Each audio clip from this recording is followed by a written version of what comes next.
$209. That's what's sitting in your account right now. Your phone buzzes. Your cousin Theo, standing on a boat he hasn't finished paying off. The caption says, "Living the dream." You don't reply.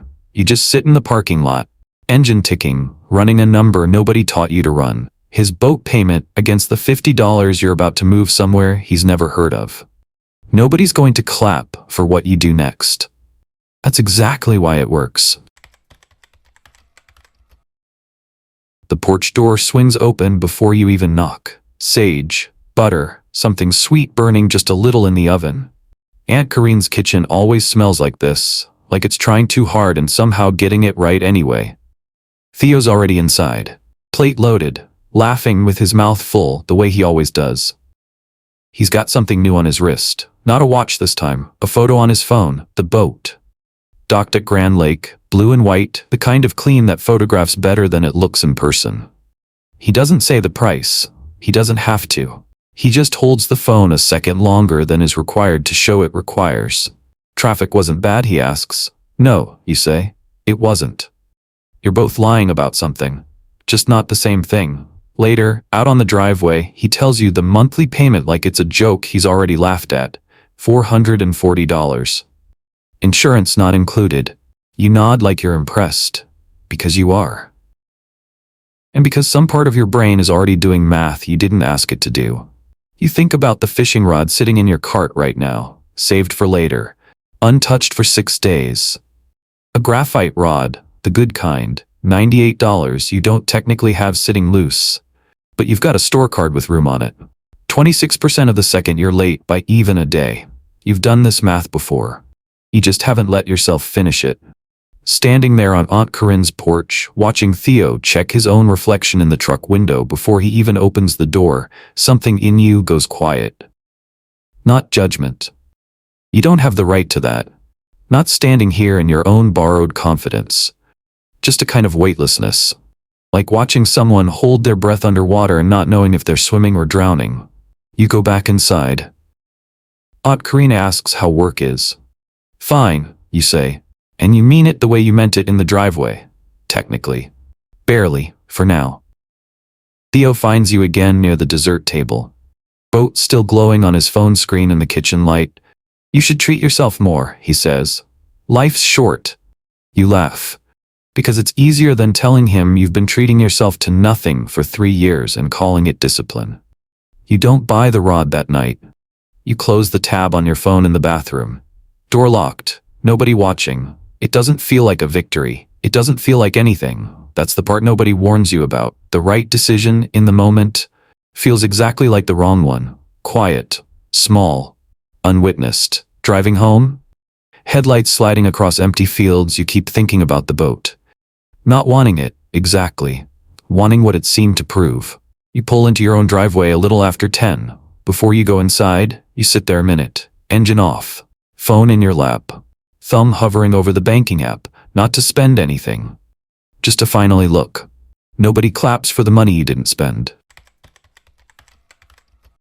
The app takes a second to load. That little spinning wheel doing its slow turn while the engine ticks and cools in the dark.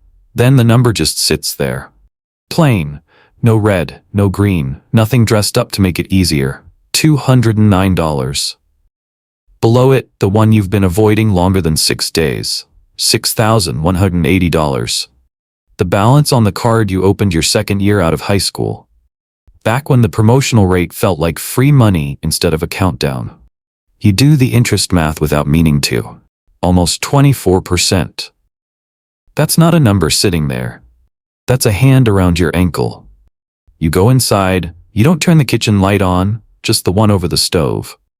There's something about half dark that makes it easier to be honest with yourself. You think about Naomi. 3rd shift, 2 lanes over from you at the warehouse. Been there longer than anyone. She brings the same lunch every day. People used to joke it was a diet thing. It wasn't. 6 months ago she got moved up. Lead picker. Better rate. She never said a word about it outside the building. Still drives the same dented Ranger. Still parks in the same spot, far corner, away from the cameras nobody checks anyway. You heard her mention something once. Restocking the break room coffee, half to herself. The Sooner Fund, she called it. Like it was a joke only she got. You didn't ask what it meant. You didn't want her to know you didn't know. You know now. You looked it up on a break 3 weeks ago, left the tab open, never touched it. Tonight, sitting at your kitchen table, stove light throwing your shadow long across the wall, you open the laptop instead of the phone. Fidelity's site is plainer than you expected. No confetti, no music, nothing that looks like the ads you scroll past at 2 in the morning. Just fields. Name, social security number, bank account, $50. You could have put in more. Technically you have more than that sitting in checking, but 50 feels like the number that won't wake you up at 3 a.m. regretting it. And some part of you understands, without anyone telling you, this was never about the amount. It's about whether you do it at all. You hit submit before you can talk yourself out of it, like ripping off a bandage. Then you just sit there. No confirmation email lands with fireworks. No text lights up your phone. The number in your checking account drops by $50, and the room stays exactly the same. Same light, same silence. The mail is still sitting unopened on the counter, same as it was 5 minutes ago. You almost feel foolish for expecting something to shift.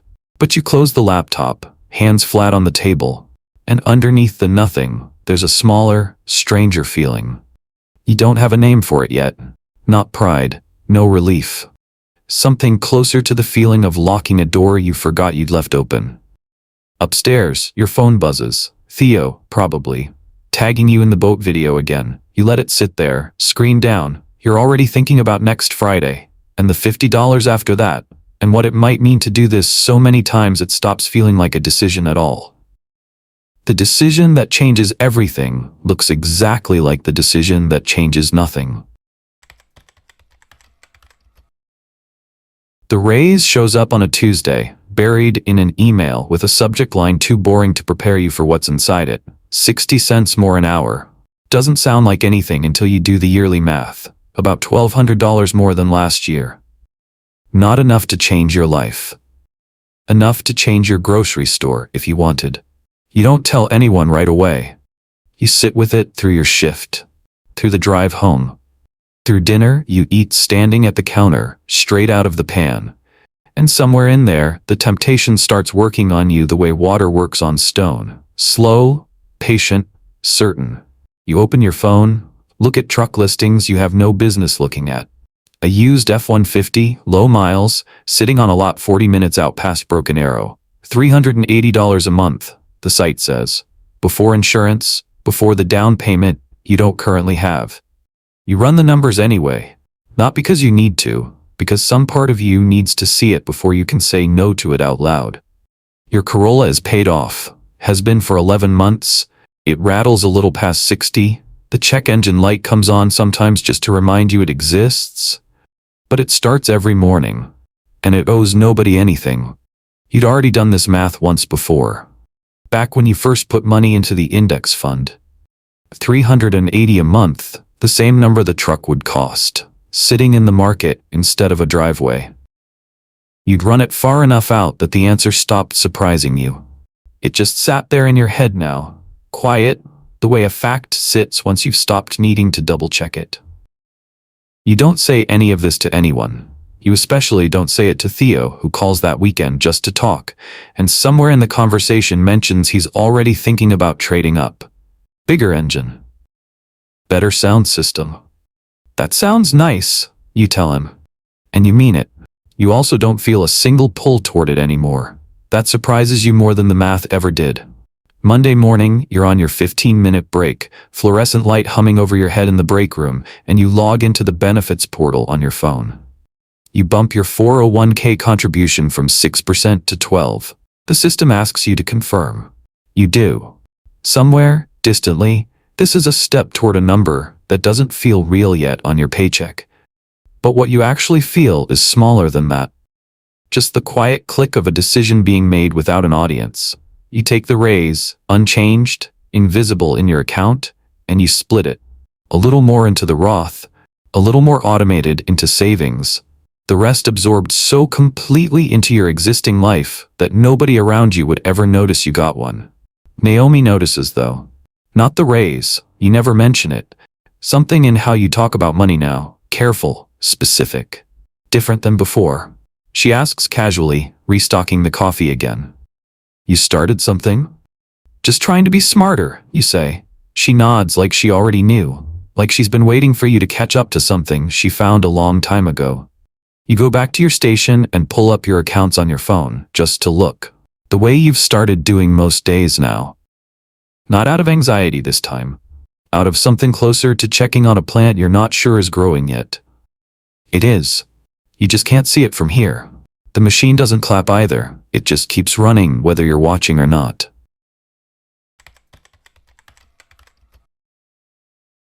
The storm rolls in on a Thursday, the kind Oklahoma doesn't warn you about so much as it just arrives. You're on shift when it hits. Naomi mentions the sirens went off twice on the west side. By the time you get home, it's just rain. Steady, ordinary, until you walk into your bedroom and there's a dark stain spreading across the ceiling. Growing while you watch it, a drip starts, then two. You stand there in your work boots at 11 at night, staring up, like staring will fix it. It doesn't. You call the landlord. She says it's on you to get someone out there fast. Split the cost, standard lease language. She's sorry, she'll pay her half once it's billed. You don't have a half sitting anywhere labeled for this. The next morning, a guy named Grant comes by. Doesn't waste time being gentle about it. Shingles gone in 2 spots. Water's gotten into the decking. Needs to happen today, or it gets worse fast. $1,100. Parts and labor. You say yes. It doesn't feel like a choice that feels like a choice. That night, you open your accounts the way you've started doing most nights. Except this time, your stomach does something different when the numbers load. Checking. $340. Most of it is already promised to rent. The brokerage account. $4,600. Sitting there in shares of an index fund that doesn't care what a storm did to your ceiling. You open the sell screen. Not to look at it, to use it. You type in a number of shares. Enough to cover most of it. The screen asks you to confirm the order. You sit there with your thumb over the button, and for a second you actually mean to press it. You tell yourself it's just a partial sell. Just enough. You'll put it back next month, once things settle. You've told yourself smaller lies than that before, and believed them. Your phone buzzes. A message from a guy you've been doing weekend deliveries for on the side. Extra cash. Nothing steady. Money you've mostly let sit instead of spending. He's going in a different direction. No more work. No explanation is owed to you, and none is given. You sit there a while longer. Order still pulled up. Cursor is still blinking over confirm. You think about Theo, about how his money does something he can touch when the floor gives out. A boat, a truck, something with weight to it. Yours is just numbers on shares you've never even seen a piece of. You almost call him, not for money. Just to hear somebody tell you it's fine, the way people do. You don't call him. Some part of you already knows what he'd say. And some part of you doesn't want the comfort if it means explaining an account you've never once mentioned to him. You back out of the sell screen instead. Close the tab. Open a different one. The savings account you built for exactly this, the one you fed a little at a time. Boring, unglamorous, sized to cover about 2 months of your real expenses. $890 sitting there for no reason anyone would notice. Waiting. It's not enough to cover the whole repair, but paired with what's left in checking, it's enough. You close the laptop. The ceiling is still stained. The account is still smaller than you'd like. Nothing about tonight feels like a victory, the way finishing something usually does. But somewhere underneath the exhaustion, quiet as the number itself, you notice you didn't sell. An emergency fund isn't insurance against bad luck. It's insurance against selling too early. The roof gets fixed. The stain gets painted over, though you can still see the faint edge of it if the light hits the ceiling right. Naomi asks how you're doing, catching you by the lockers before shift. Really asking, not the hallway version. You tell her about Grant, about the $1,100. You don't tell her you almost sold. You're not sure why you hold that part back, except that saying it out loud might make it more true than it already was. You didn't touch it though, she says, like she already knows the ending. No, you say, I didn't. She nods once. The way she does when something lands the way it's supposed to. No cake, no congratulations. Just two people standing by a row of lockers, and one of them knew exactly what the other one didn't do. That weekend, you go to a cookout at your friend Marcus's place. People you grew up with, people you've known since the school bus. Someone's talking about a car repo. Someone else is talking about a payment plan for a couch that's already falling apart. You used to be able to talk in that language. Now you just kind of nod along, and it feels like translating something in your head before you say it. Later, Theo shows up, and the conversation shifts entirely. New motor for the boat. A trip he's planning to the coast. You nod along there too. Same nod. Different conversation. Different math running quietly behind your face that nobody at this cooler can see. You end up sitting off to the side for a while, paper plate going cold on your knee, not really part of either conversation anymore. Nobody at this cookout asks what you make. Nobody would think to. You're not behind enough to worry about. Not ahead enough to notice. You just look like somebody having a fine Saturday. Marcus asks if you're good. You say, yeah, you're good. And that's it. That's the whole conversation. Nobody presses further because there's nothing on the surface to press. Driving home that night, windows down, you think about the tackle box you didn't buy, the truck you didn't lease, all the small numbers that don't show up anywhere except a number nobody else has ever seen. You think about the fact that nobody's ever going to throw you a party for this. Not for the $50. Not for the 401k bump. Not for the roof you paid for without touching the one account that's supposed to grow untouched for 30 years. There's just the next paycheck, and the next decision, and the next Tuesday that looks exactly like every other Tuesday before it. The quiet ones don't get discovered. They get overlooked twice. Once by the people falling behind, and once by the people showing off.